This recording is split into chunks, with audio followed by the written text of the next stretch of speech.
किरकोळ कारणातून तरुणाचा खून, स्थानिक गुन्हे अन्वेषण पथकातर्फे 12 तासात खुनाचा गुन्हा उघडकीस आणून तिघांना अटक. कोल्हापूर.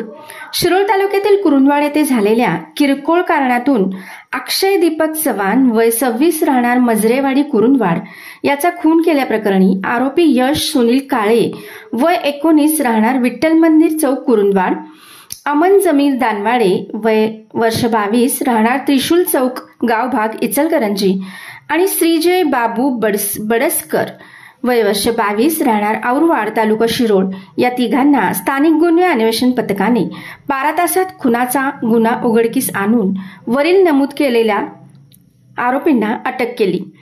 मजरेवाडी येथे राहत असलेल्या अक्षय दीपक चव्हाण याचा कुरुंदवाड येथील सिद्धार्थ चौकात रविवारी दिनांक 6 जुलै रोजी रात्री 11:30च्या सुमारास यश काळे याने व त्याच्या साथीदारांनी मिळून अक्षयवर धारदार शस्त्राने हल्ला करून त्याचा खून केला होता. याची तक्रार त्याचा भाऊ दिग्विजय चव्हाण याने कुरुंदवाड पोलीस ठाण्यात दिली होती. दिलेल्या तक्रारीने कुरुंदवाड पोलीस ठाण्यात खुनाचा गुन्हा दाखल झाला होता. खुनाची माहिती समजताच घटनास्थळी इचलकरंजीचे अप्पर पोलीस अधीक्षक अण्णासो जाधव, जयसिंगपूरचे उपविभागीय पोलीस अधीक्षक समीर सिंह साळवे, स्थानिक गुन्हे अन्वेषणचे पोलीस निरीक्षक रवींद्र कळमकर आणि कुरुंदवाड पोलीस ठाण्याचे सहाय्यक पोलीस निरीक्षक रविराज फडणीस यांनी भेट दिली. किरकोळ कारणातून खुनासारखी घटना घडल्याने त्याचे गांभीर्य ओळखून पोलीस अधीक्षक योगेश कुमार गुप्ता यांनी स्थानिक गुन्हे अन्वेषणचे पोलीस निरीक्षक रवींद्र कळमकर यांना तपासाच्या सूचना दिल्या.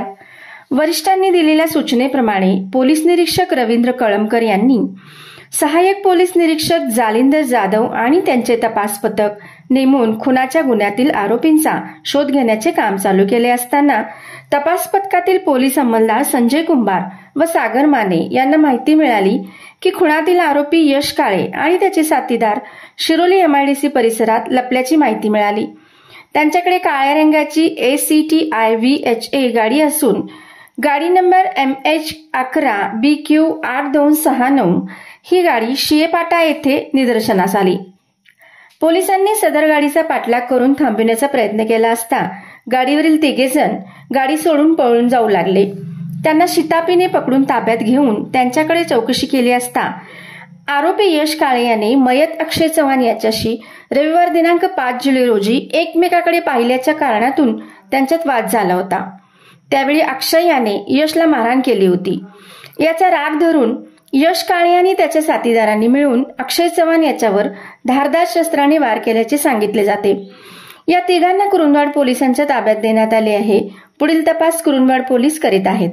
ही कारवाई पोलीस अधीक्षक योगेश कुमार गुप्ता, इचलकरंजीचे अप्पर पोलीस अधीक्षक अण्णासो जाधव यांच्या मार्गदर्शनाखाली पोलीस निरीक्षक रवींद्र कळमकर, सहाय्यक पोलीस निरीक्षक जालिंदर जाधव, पोलीस अंमलदार प्रकाश पाटील, संजय कुंभार, सागर माने, वसंत पिंगळे, महेश पाटील, महेश खोत, रुपेश माने, संजय पडवळ, अमित सरजे, अशोक पवार, विशाल चौगुले, लखन पाटील, रोहित मर्दाने, सतीश सूर्यवंशी आणि हंबीराव अत्तिग्रे यांनी केली. ग्रामदेवता प्रतिनिधी मुरलीधर कांबळेसह रफिक मुल्ला, कोल्हापूर.